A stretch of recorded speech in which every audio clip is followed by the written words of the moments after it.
Ngende bannayuganda bannange mwebale kujja mwebalire ddala. Nsanyuse nnyo okulaba faatha waffe. Faatha waffe oyo atwagala nnyo ne ku kyaki asinga okusabisa.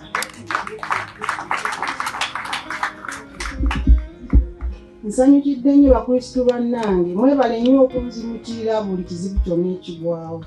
Mwebalire ddala. Newemba nti sijjukidde kugamba naye bwe nkuba akasimu mu ddakiika 3 oba ontuuseeko okusingira ddala mukyala oyo ow'ekitoovu oyo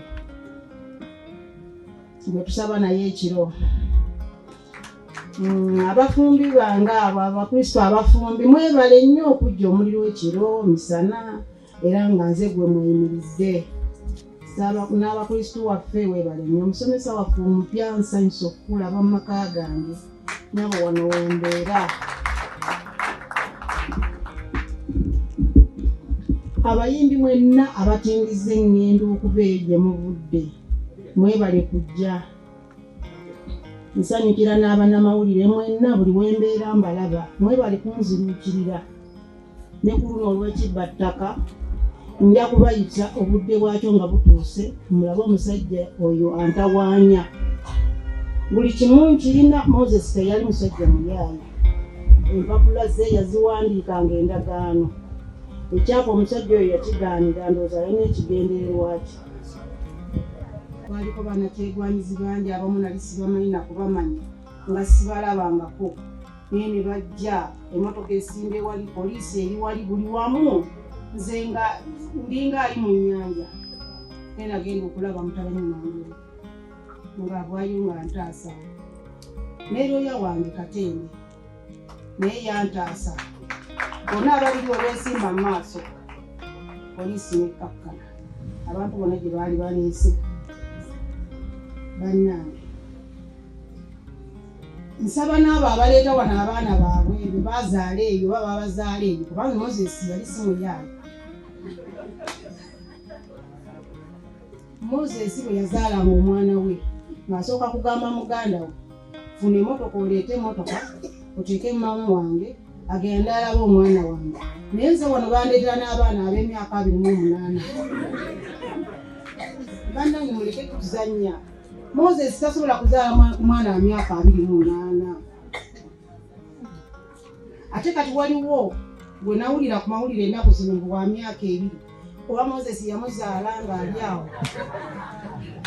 Naayogerako nga bagamba Mose agobaganya bazzukulu be naye bannaye nammwe mubeere mu kiti kyamwe.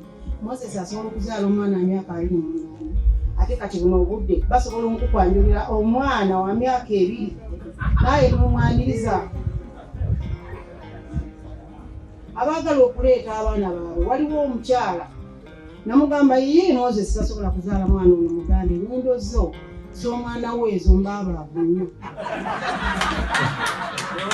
Yagenda n'anoonyayo omwana omunyarwanda omulala n'amuleetera bulijjo abeerawo wano olwayires namulaba. Ne mu kuziika yaliwo kuziika maama wange. Naye bwe kiba nti omwana oyo waffe olunaku lujja kutya tugakereza omusaayi abeesimbeewo bwe bati nekijja kuswaza nnyo omwana ensi waffe. Ekiriba nti waffe ndimwetondera. Kale bannange bwe tuva okusabira Moses mujja kuyitako eno emmanju emu tujja kubaweerereza awo omutudde. Bafumbidde ng'akookolya temujja kugenda njala naye mwebale kujja.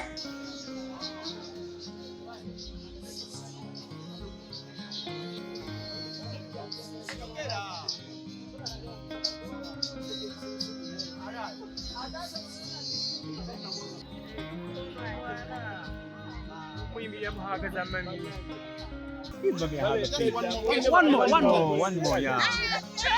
Wow. You can also hug mommy. Hug mommy also. You hug mommy. Hug mommy. Hug Jaja. Wow. One will say, Ah, when it. Namazeda. What?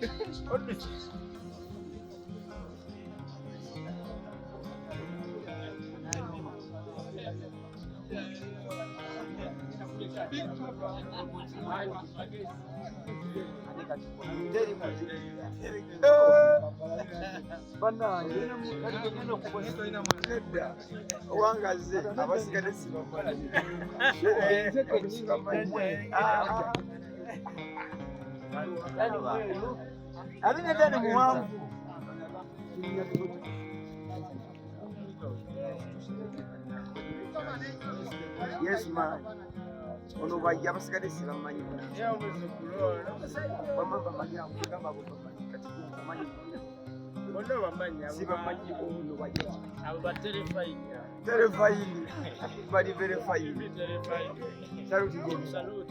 One Moses Radio, rest in peace, Rasta. Salute to the general. Moses Radio. Rock the judge to the band.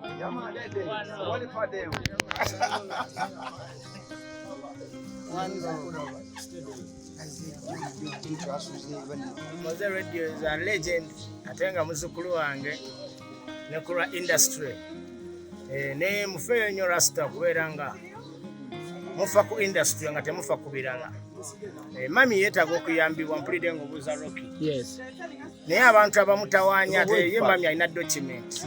Omuzukulu yaleka byonna bitereezezza kati bali balete document. Document yesinga oli bagamba mu teyasoma. Alete document boga tuwasoma leta document. So nze nga Matayiga njagala nnyo radio ebirungi yankolera bingi yakolera Uganda ebirungi bingi. Mwana salute media salute. Eno moment nungi nnyo ebinze Mumaziga gagenze gagwamu mu moments zino eyaliro yanjawuloko nti buli gola balina kasimayiro buli gola balina akamasamasa nti ekyo kiri mu mutima gwa muntu nti twalumwa nnyo ne katugende ennaku tugifulaate essanyu naye twezimbe mu bwongo ebirowoozo okwesoomooza kyekino ekitegeeza nti no kakati at least tulinayo endowooza etusanyusaamu muffe bwe tujja wano. Era ekitegeeza nti buli agenda okuva ne father akyogeddeko nti gwe bojja wano baako kyeweetikka gwe baako kyeweetikka Moses nti alina bingi nnyira byetuleeta wano. Kyo kisobola okukolebwa nga ba artist bakyali ba radio okulwanirira maama kuba ali mu moment esoomozebwa kati nedda ezo entalo ate sizaffe bayimbi ffe tuli baana ate kati bamugende ku ntalo z'ekyalo nabiki bo be bamanyi bazirwana entalo zaabwe ffe tuli baana tukuba muziki naye ate kizibu nnyo omuntu okulumba omuntu eyazaala omuntu bw'atyo oyo buli wamu ttaka lirye oba okitegedde maama wa radio maama wa kamiliyoni buli yazaala talenti ng'okimanyi wano osobola okubeerawo nakuba gwe alwanira ettaka tetumanyi gy'obeera tetumanyi biwayimba okitegedde so ezo entalo ffe tuzimanyi za bibanja naye kino si kibanja luno lusozi oba okitegedde so abasinga tusirika because tumanyi bingi ebya nature okitegedde so ezo entalo sina ntalo wabula bukuubagano just tusigira ekifaananyi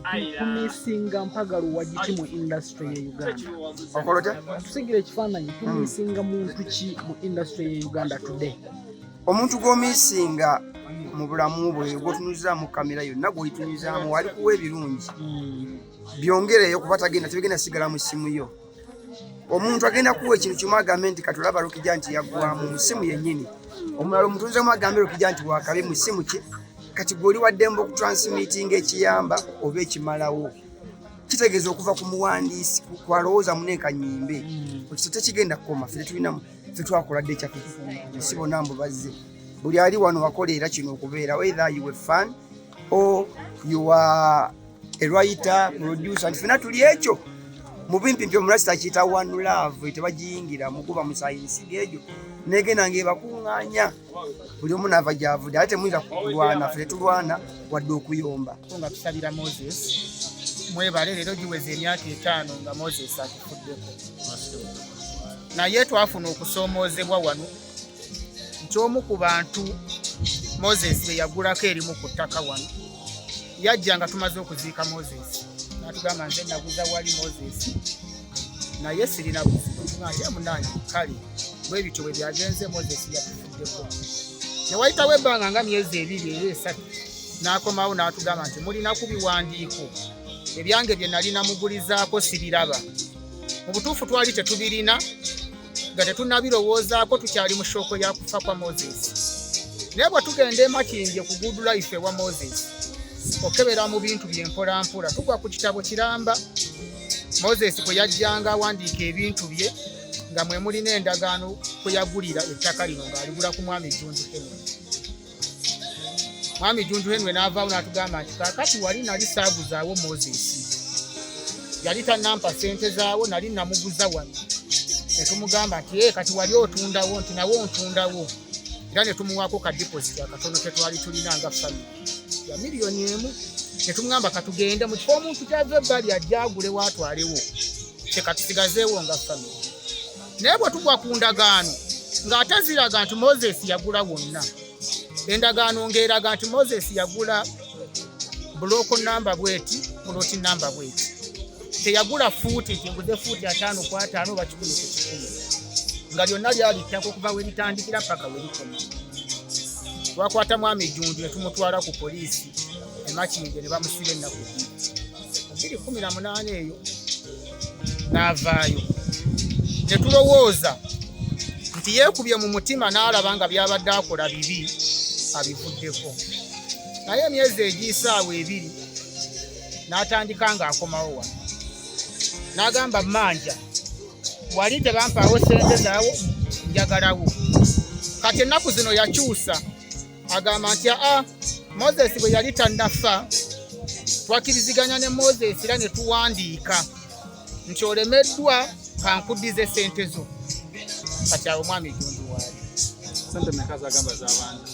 Yalinazoogera kuzitugamba, naye aga nti Mose yali alemereddwa okusasula era nina n'abajulizi abaaliwo nga muddiza ssente.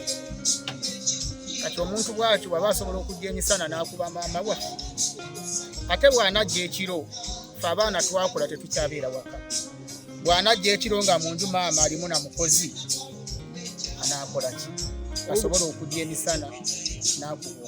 Olulumba olubaddewo olulumba olusembyeyo twali tunaatera okgenda mu Krisimansi, olwo lwazze n'akuba mami, era mami Krisimansi teyagirya mu ssanyu. Either zaali wakati wa 2 Desemba n'24 oba n'27 awo we yajja ye w'amaanyi n'akuba maama waffe era n'atambula wansonga. yagimanyi munnange, ayagala ttaka lye ffe lye tutamanyi, ffe lye tulinako obuwandiike ng'aliguza Moses, ng'era amuwadde ne fotokopi y'ekyapa etali nti fuuti 5 ku 5, naye eraga nti buloko namba bweti, poloti namba bweti. Twekubira enduulu ennakawuka ku poliisi n'entebe ku poliisi. Tulina essuubi nti poliisi ejja kusala amazima, maama waffe abeere n'emirembe, yeeraliikiri abeere mu birowoozo bya kufiirwa mwana we, aleme kuba mu birowoozo bya musajja ayagala kujja kumukuba oba n'okumutta.